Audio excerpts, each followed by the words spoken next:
ગણેશાય નમઃ. કૃષ્ણ કનૈયા લાલ કી જય.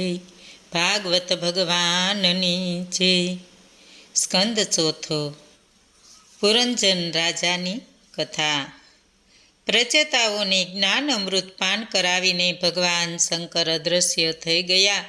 પ્રચેતાઓ આ સ્તોત્રનો પાઠ કરતા રહ્યા. ભક્તિના પતિ સાથે લગ્ન થયા. પછી એક કન્યા અને 7 છોકરાવાળી થઈ. એટલે કથા શ્રવણમાં રુચિનો જન્મ થયો. સત્સંગમાં રુચિ જાગી. એ પછી 7 પુત્રો થયા. 7 પુત્રો એ ભક્તિના 7 પ્રકાર બતાવે છે: શ્રવણ, કીર્તન, સ્મરણ, પાદસેવન, અર્ચનન, વંદન, દાસસ્ય. આ 7 પ્રકારની ભક્તિ સિદ્ધ થઈ. ભગવાનના નામ, રૂપ, ગુણ, પ્રભાવ, લીલાનું કાનથી શ્રવણ કરવું, મુખથી કીર્તન અને મનથી સ્મરણ કરતા જઈએ તો અનુક્રમે શ્રવણ, કીર્તન અને સ્મરણ ભક્તિ સિદ્ધ થાય. ભગવાનની સેવા કરવાથી અર્ચન ભક્તિ સિદ્ધ થાય છે. ભગવાનની મૂર્તિને વંદન કરવાથી વંદન ભક્તિ સિદ્ધ થાય છે. માણસ પ્રયત્ન કરીને આ 7 પ્રકારની ભક્તિ પ્રાપ્ત કરી શકે છે, પરંતુ 8મી સાંખ્ય અને 9મી અતિ નિવેદન ભક્તિ પ્રભુ જેના પર કૃપા કરે છે તેને જ મળે છે. જ્યાં સુધી મનુષ્યના પાપનો ક્ષય થતો નથી અને જીવ શુદ્ધ થતો નથી, ત્યાં સુધી પ્રભુના દર્શન થતા નથી. પ્રવૃત્તિ અને નિવૃત્તિ આ 2 માર્ગોમાં નો એક પ્રવૃત્તિ માર્ગ વંશ પરંપરાગત ચાલે તો તે પિતૃકર્મ ગણાય છે અને નિવૃત્તિ માર્ગ એ દેવકર્મ ગણાય છે. રુદ્રદેવે કહ્યું છે કે બધી જાતની આકાંક્ષા અંદરથી ઉગે છે. જ્યાંથી આ આકાંક્ષા ઉદ્ભવે છે તે મૃત્યુ છે. મનનો ધર્મ સંકલ્પ વિકલ્પ ઊભો કરવાનો છે. સંકલ્પનું ઘર મૃત્યુ છે. શક્તિ પણ 3 છે: જ્ઞાન, ઈચ્છા અને ક્રિયા. આ શક્તિઓ અહમમાંથી ઉદ્ભવે છે. અહમ એટલે મૃત્યુ. માટે બધાનો આદર એકમાત્ર પરમાત્મા છે એમ માનીને જીવનમાં વર્તન કરો. પ્રચેતાઓના પિતા બહિર્ષિ કર્મ માર્ગમાં વધુ પ્રવૃત્ત હતા. તેના વલણને વાળવા માટે નારદજી તેની પાસે આવ્યા. રાજાએ નારદજીનું સ્વાગત કર્યું, પગે લાગ્યા. નારદજી આસન પર બેઠા. નારદજીએ કહ્યું કે હે રાજન, તું વૈદિક કર્મમાં લાગેલો રહે છે, તેથી તારું કલ્યાણ ન થાય. રાજાએ કહ્યું, મને મોક્ષ માર્ગની ખબર નથી, મને સાચો માર્ગ બતાવો. રાજાની વાત સાંભળીને નારદજી રાજી થઈ ગયા. નારદજી કહેવા લાગ્યા, હે રાજન, તે તારા જીવનમાં આજ સુધી અનેક યજ્ઞો કર્યા, તેમાં હજારો પશુઓની બલિ આપી. આ તારા કૃત્યને લઈ આ બધા પ્રાણીઓ વેરભાવ કેળવીને બેઠા છે. તે બધા તને શિંગડા અને ખરી વડે કાપી નાખશે. નારદજીએ આકાશમાં રાહ જોઈ રહેલા આ બધા પશુઓ બતાવ્યા. આ જોઈને રાજા મનમાં પસ્તાયો. વિચારની દુનિયામાં ગરકાવ થઈ ગયો. નારદજીએ આ વાતની સ્પષ્ટતા માટે તેને એક કથા કહી સંભળાવી. પુરંજન નામે એક રાજા થઈ ગયો. તેના એક સૂક્ષ્મ મિત્રની વૃત્તિ અને પ્રવૃત્તિના રહસ્યને કોઈ પણ વ્યક્તિ જાણી શકવાને સમર્થ થયું નથી. આ પુરંજન રાજા પોતાના રાજ્યને માફક આવે એવા ક્ષેત્રની શોધ કરતો હતો. ફરતા ફરતા તે આ પૃથ્વી પર આવી લાગ્યો અને હિમાલયની દક્ષિણમાં આવેલા એક નગરી એણે જોઈ. રાજા પુરંજનને આ નગરી બહુ ગમી ગઈ. આ નગરીમાં એક પરમ રમ્ય બાગ હતો.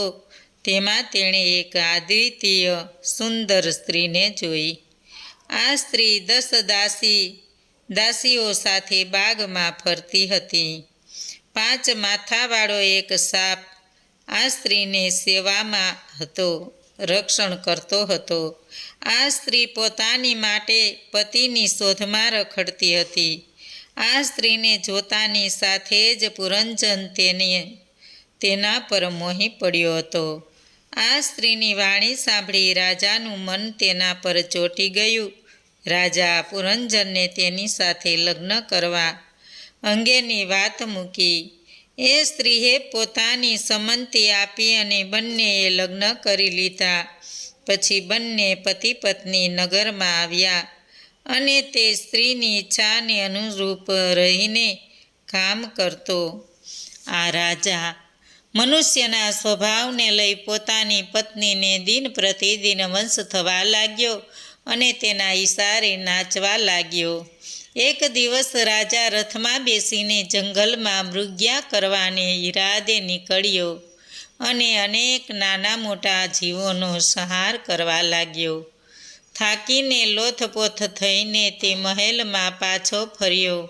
તેણે રાણીને મહેલમાં કશે પણ જોઈ નહીં. દાસીઓને પૂછપરછ કરી તો જાણવા મળ્યું કે રાણી ખીજવાઈને કોપ ભવનમાં જઈને બેઠા છે. આટલું સાંભળતા રાજા કોપ ભવનમાં ગયો અને રાણીને મનાવવા લાગ્યો. તે રાણીના મોહપાશમાં વધુને વધુ જકડાતો ગયો. તેમણે અનેક છોકરા છોકરીઓ થયા. તેમને એક પછી એક પરણાવી દીધા અને ધીમે ધીમે ઘડપણના આરે આવ્યા. ત્યારે એક ગંધર્વ સૈન્ય સાથે તેના નગરમાં આવી લૂંટફાટ કરીને ચાલતો થયો. મમતા બંધન કરે છે, બંધન મનને છે. મન મરે તો મુક્તિ મળે, આત્માને બંધન નથી. આત્મા તો સદા મુક્ત જ છે. નારદજી કહે છે કે હે રાજન, કાળને એક પુત્રી હતી. તેનું નામ દુર્ભગા હતું. એ છોકરી મને પરણાવવા માટે ઉત્સુક હતી. તે મારી પાસે આવી અને મારી પાસે લગ્નનો પ્રસ્તાવ મૂક્યો, પણ મેં તેની વાતને ગણકારી નહીં. આમ કરવાને લઈ તેને મને શ્રાપ આપ્યો અને બોલી, તમે આમ તેમ ભટકતા રહેશો, તમે કોઈ જગ્યાએ સ્થિર રહી શકશો નહીં. ત્યાર પછી મેં તેને એક યવન પાસે મોકલી. આ યવનનું નામ ભય હતું. યવન રાજાએ કહ્યું, તને અપવિત્ર અમંગળ માનીને કોઈ તારો સ્વીકાર કરતું નથી, માટે તું મારા સંસારના લોકોને ભોગવ. તું મારી બહેન થા અને મારું સૈન્ય તારી તહેનાતમાં રહેશે. એક સમય એવો આવ્યો કે એ જ સેનાએ પુરંજનની નગરીને ઘેરી લીધી અને આ કાળ સ્વરૂપ કન્યાએ પુરંજનને પકડી લીધો. આખા નગરને વેરવિખેર કરી નાખ્યું. છોકરાઓએ અને પત્નીએ પણ તેને છોડી દીધો. આટલું બધું વીતવા છતાં તેને પોતાની પત્ની અને સંતાનોની ચિંતા થતી. મનમાં વિચાર કરતો કે આ લોકોનું શું થશે. યવન રાજા આવીને તેને ધસડતા લઈ જવા લાગ્યો. મરતી વખતે તેને પોતાની પત્ની યાદ આવી અને તેનો બીજો અવતાર તેની જ પત્ની તરીકે મળ્યો. આ છોકરી વિદર્ભ દેશના રાજાને ત્યાં જન્મી અને વૈદેહી કહેવાઈ અને પાંડવ નરેશ મલ્યધ્વજ સાથે તેના લગ્ન થયા. તેનાથી તેમને એક કન્યા અને 7 છોકરા થયા. ભક્તિનો માર્ગ સહેલો નથી. મર્યાદા ધર્મનું પાલન કરવું પડે છે અને ભગવાનના પાપને લઈ જીવને સત્સંગમાં ભાવ થતો નથી. મલ્યધ્વજ રાજાએ પણ પોતાના પુત્રોને રાજની ધુરાપ સોંપી દીધીને વનનો માર્ગ લીધો. વૈદેહી પણ સાથે જ હતી. રાજાએ વનમાં ભારે તપ કર્યું, ટાઢ તાપ અને વરસાદ પણ સહન કર્યા. આમ તપશ્ચર્યા કરતા તે મૃત્યુ પામ્યા. રાણી એકલી પડતા રડવા લાગી. પતિના દેહને અગ્નિદાહ આપી, મનને ધીરજ આપી, પતિના મૃતદેહની ચિતામાં બળી મરવાનો વિચાર આવતા તે ચિતા પર ચડવા જાય છે. ત્યાં જ એક બ્રાહ્મણ ત્યાં આવી પહોંચ્યો અને તેને બળી મરતા અટકાવીને કહ્યું, હે પ્રિય સ્ત્રી, તું નથી જાણતી મને, પણ હું જાણું છું. હું તારો જૂનો પતિ છું. આપણે બંને માનસરોવરના કિનારે ઉડતા હંસો હતા. તે વખતે તને ભોગ ભોગવવાની તીવ્ર ઈચ્છા થઈ આવી. એ પૃથ્વીના તળ પર મેં 9 દરવાજાવાળું એક નગર જોયું. ત્યાં એક સ્ત્રીને જોઈ અને ત્યાં જ તેની સાથે રહી ગયો. આ બધી બાબતો યાદ કરો. નારદજીએ આ કથા બહિર્ષિને જ્ઞાન થાય એ માટે કહી સંભળાવી. હવે નારદજી રૂપક સમજાવે છે. નગરના 5 દરવાજા એ 5 ઇન્દ્રિયો છે અને તેના વિષયો છે શબ્દ, સ્પર્શ, રૂપ, રસ અને ગંધ. 9 દરવાજા એ શરીરના 9 દ્રવ્યો છે: 2 આંખ, 2 કાન, 2 નાકના નસકોરા, મોં, ગુદા અને મૂત્રપિંડ. પ્રાણવાયુ જેવા રક્ષક પૃથ્વી, જળ અને તેજ એ 3 કોઠા છે. 5 જ્ઞાનેન્દ્રિયો અને મન મળીને 6 વેપારીઓ છે. 5 કર્મ ઇન્દ્રિયો એ 5 પ્રકારની દુકાનો છે. મહાપંચભૂતો એ 5 પ્રધાનો છે. બુદ્ધિને સ્ત્રી કલ્પી છે. આ શરીર નગરમાં રહેલા આત્મા પુરુષ બુદ્ધિરૂપી સ્ત્રીને વંશ થઈ જાય છે. નારદજી કહે છે કે આ રાજા પુરંજનની કથા મેં તમને કહી સંભળાવી છે. ભગવાનનું જ્ઞાન છે અને ભગવાન કદી સીધી રીતે જ્ઞાન પ્રદાન કરતો નથી. ભગવાનની કથા મનુષ્યને પોતાના દોષનું ભાન કરાવે છે અને ભાન કરાવ્યા પછી તે દોષો છોડાવે છે. નારદજીએ આ કથા જ્ઞાન આપવા માટે કહી. પુરંજનના નગરના 5 બાગ બગીચા એ શબ્દ, સ્પર્શ, રૂપ, રસ અને ગંધ એ 5 વિષયો જાણવા. 2 આંખ, 2 કાન, 2 નસકોરા, મુખ, ગુદા અને ઉપસ્થ, આ 9 દ્વાર એ શરીરના 9 છિદ્રો છે. પ્રાણવાયુ એ રક્ષક છે. પૃથ્વી, જળ અને તેજ એ 3 કોઠા છે. 5 જ્ઞાનેન્દ્રિયો એ 5 દુકાનો છે. 5 મહાભૂતો એ 5 પ્રધાનો છે. બુદ્ધિરૂપી સ્ત્રી એ નગરની સ્વામીની છે. આ દેહરૂપી નગરમાં પ્રવેશ કરનારો આત્મ સ્વરૂપ પુરુષ એ બુદ્ધિરૂપી સ્ત્રીને વંશ થઈ જાય છે. પૂર્વજન્મનું પ્રારબ્ધ મનુષ્ય માત્રને ભોગવીને પૂરું કરવાનું છે. આ જીવનમાં નવું પ્રારબ્ધ એવું ઊભું કરશો નહીં કે જેથી ભવનો ફેરો રહે, જન્મ મરણના ત્રાસમાંથી મુક્ત થાય એમ કરો. મનુષ્યને આ જગત નથી એવું થાય છે અને તેથી ભગવાન પણ નથી એમ માનવા લાગે છે. અહમનું વિસ્મરણ કદી પણ થતું જ નથી. પ્રચેતાઓએ 10,000 વર્ષના લાંબા ગાળા સુધી નારાયણ સરોવરના તટ પર જપ કર્યા. તેથી તેમને નારાયણ મળ્યા. જપ કરવાથી મનની શુદ્ધિ થાય છે. જપ વિના જીવન સુધરતું નથી. જપ કરવાથી પૂર્વજન્મના પાપ બળીને ભસ્મ થાય છે. જપનું ફળ જલ્દી ન મળે તો જાણી લ્યો કે પૂર્વજન્મના પાપ હજી બાકી છે. આ વસ્તુને સમજવા માટે એક દૃષ્ટાંત તમને કહું છું.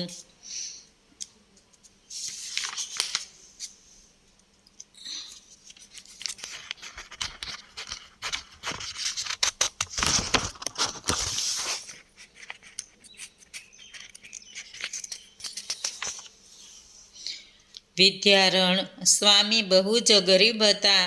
તેમણે પૈસા મેળવવા માટે ગાયત્રી મંત્રના 24,000 મંત્રનું પુરશ્રવણ કર્યું. પુરશ્રવણ કર્યા પછી પણ પૈસા જોઈએ તેટલા મળ્યા નહીં. જીવનથી કંટાળી જઈને તેમને સંન્યાસનો માર્ગ લીધો. તે સમયે તેમને મા ગાયત્રીના દર્શન થયા. ગાયત્રી માએ કહ્યું, માગ માગ, હું તારા પર બહુ જ ખુશ થયો છું. તારે જે જોઈએ તે માગી લે. વિદ્યારણ્યે કહ્યું, માતાજી, જ્યારે જરૂર હતી ત્યારે તમે આવ્યા નહીં. હવે મારે પૈસા ટકાની જરૂર છે. મને બતાવો કે તમે તે વખતે પ્રસન્ન કેમ ન થયા. ગાયત્રી માતાએ કહ્યું, તું જરા પાછળ તો જોતો ખરા. વિદ્યારણ્યે જોયું તો તેને 24 પહાડો બળતા જોયા. તેણે કહ્યું કે આ બધું શું કૌતુક છે. માં ગાયત્રી બોલ્યા, તે અનેક જન્મોના પાપ કરેલા એ પાપોને જો તારે એ બધા પાપો તારા આ પુરશ્રવણથી બળીને ભસ્મભૂત થઈ ગયા. જ્યાં સુધી તારા પાપો બળી ન જાય અને જીવ શુદ્ધ થાય નહીં ત્યાં સુધી મારા દર્શન થાય નહીં. વિદ્યારણે કહ્યું, માં, હું શુદ્ધ થયો છું. હવે મારે કાંઈ માગવું નથી. ત્યાર પછી વિદ્યારણે પંચદેશી નામક એક વેદાંતનો ગ્રંથ લખ્યો. પ્રચેતાઓએ ભગવાન નારાયણને અવલૌકિક સ્વરૂપના દર્શન થયા. નારાયણ ભગવાને પ્રચેતાઓને આજ્ઞા કરી કે તમે લગ્ન કરો. લગ્ન કરવામાં પાપ નથી, પણ લગ્ન ભક્તિમાં બાધક થવા ન જોઈએ. સ્વયં નિયમ પાડીને ગૃહસ્થાશ્રમ જીવન જીવો. જન્મ જન્મની કામનાઓના એકને એક રૂપ ઓછા વત્તા પ્રમાણમાં જીવ ભોગવે છે. જીવનો એ સ્વભાવ છે. કામ સુખની સૂક્ષ્મ વાસના લગ્ન કરવાથી સંતુષ્ટ થાય છે. આ બધી ઈશ્વરની માયા છે. જગતને કોઈ રાજી કરી શકતું નથી. જગતને રાજી કરતી એ મહા કઠિન વસ્તુ છે. એક વખત એક બાપ અને દીકરા એક ઘોડાને લઈને જતા હતા. દીકરાએ બાપને કહ્યું, બાપા, તમે ઘોડા પર બેસો, હું ચાલીશ. બાપા ઘોડા પર બેઠા અને આગળ ચાલ્યા. રસ્તામાં કેટલાક માણસો મળ્યા. કહે કે કેવો નિર્દય બાપ છે. દીકરો તાપમાં ચાલે છે અને બાપ ઘોડા પર. આ સાંભળીને બાપે દીકરાને કહ્યું, બેટા, તું ઘોડા પર બેસ, હું ચાલીશ. હવે આગળ જતા રસ્તામાં બીજા માણસો મળ્યા. બોલ્યા, જોયું, આ નિર્લજ્જનો દીકરો પોતે ઘોડા પર બેઠો છે અને ઘરડા બાપને નીચે ચલાવે છે. આ સાંભળીને બાપ દીકરો બંને ઘોડા પર બેઠા. આગળ ચાલતા કેટલાક લોકો મળ્યા. તેઓ કહેવા લાગ્યા, જુઓ ને, આ નિર્દયતા, બંને પાડા જેવા મારિયલ ઘોડા પર ચડી બેઠા છે. આ સાંભળતા જ બાપ દીકરો ઉતરી પડ્યા અને ઘોડાને દોરીને ચાલવા લાગ્યા. રસ્તામાં વળી પાછા કેટલાક લોકો મળ્યા. તેઓ કહેવા લાગ્યા, ઘોડો છે અને આ બેય ચાલે છે. એક બેઠો હોય તોય નિંદા થાય, બે બેઠા હોય તોય બોલે. આ જગતમાં કેવું વર્તન કરવું એ સમજ પડે એમ નથી. એ જ રીતે પરમાત્માને રાજી કરવા અઘરું કામ છે. જે પરમાત્માને રાજી કરી શકે છે એ જગતને પણ રાજી કરી શકે છે. ગૃહસ્થાશ્રમમાં નું વાતાવરણ એવું છે કે વિષમતા કર્યા વગર આગળ ધપતું નથી. ભગવાન કહે છે કે તમે એક કામ કરો તો હું તમારું રક્ષણ કરીશ. પરમાત્માએ પ્રચેતાઓને આજ્ઞા કરી કે તમે દરરોજ 3 કલાક નિયમ લઈને મારા નામની માળા કરો અને પછી જોજો, હું તમને પાપ કરતા અટકાવી દઈશ. ભગવદ ભક્તોના સંગમાં આપની કથાઓ થાય છે અને તે સાંભળવાથી મનને શાંતિ થાય છે. તૃષ્ણા દૂર ભાગી જાય છે. આમ કહીને તેમને ભગવાનની સ્તુતિ કરવા માંડી. કૃષ્ણાય વાસુદેવાય હરએ પરમાત્મને પ્રણતકલેશનાશાય ગોવિંદાય નમો નમઃ. ભગવાન તેના પર પ્રસન્ન થયા. તથાસ્તુ કહીને ભગવાન વૈકુંઠમાં ગયા. તેમણે પોતાના પુત્ર દક્ષને રાજ્ય સોંપીને વનનો માર્ગ લીધો. પ્રચેતાઓએ સમુદ્ર કિનારે જઈ બ્રહ્મયજ્ઞની દીક્ષા ગ્રહણ કરી અને મનને પ્રભુ ચિંતનમાં જોડી દીધું. ત્યાં નારદજી આવ્યા. પ્રચેતાઓએ નારદજીની પૂજા કરી. નારદજીએ કહ્યું કે જીવનો જન્મ, કર્મ, આવરદા, મન અને વચન પ્રભુની સેવા કરવાને લઈ સાર્થક થાય છે. પ્રભુનું ભજન કરવાથી સર્વની પૂજા સ્વયં થઈ જાય છે. ભગવાન ભક્તને આધીન થઈને વર્તે છે અને ભક્તનું રક્ષણ કરતા સાથે જ ફરે છે. આટલો ઉપદેશ કરીને નારદજી બ્રહ્મલોકમાં ગયા. પ્રચેતાઓ ભગવાનની ભક્તિમાં એકરત થઈને ભગવાનમાં વિલીન થઈ ગયા. અંતરાત્મા એટલે ચેતા. આ 10 ભાઈઓ બધી રીતે એક સરખા હતા. બાળપણથી જ તેમનામાં ભક્તિના સંસ્કાર જામ્યા હતા. આ સંસ્કારના બળે કરીને અને નારદજીનું પ્રેરક બળ મેળવીને તે જીવન મુક્ત થયા. મૈત્રેય ઋષિ વિદુરજીને કથા કહી રહ્યા છે. વિદુરજી ખુશ થઈ ગયા. મન પ્રસન્ન થઈ ગયું. આંખમાંથી આંસુની ધારા ચાલી અને મૈત્રેય ઋષિના ચરણ કમળમાં દંડવત પ્રણામ કરવા લાગ્યા. વિદુરજીના વક્ષસ્થળમાં પ્રભુની જાગૃત મૂર્તિ ઘર કરી ગઈ. આ સ્કંધમાં 4 વ્રતનું પાલન કરવાનું કહેવામાં આવ્યું છે.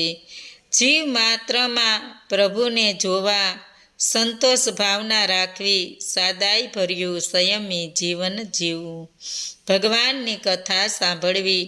સુખદેવજીએ મનુ અને શત્રુપાના વંશની વાત કરી. તરણા ઓથે ડુંગર રે, ડુંગર કોઈ દેખે નહીં, એવી આ કથા છે. ભગવાનની કથાની સમાપ્તિ ધૂન બોલીને કરવી.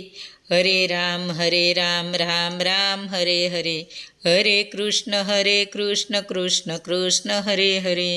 ઇતિ શ્રીમદ્ભાગવત મહાપુરાણમાં 4થો સ્કંદ સંપૂર્ણ. બોલો કૃષ્ણ કનૈયા લાલ કી જય. ભાગવત ભગવાનની જય. આજનું ભાવ પુષ્પ શ્રી કૃષ્ણ અર્પણમ.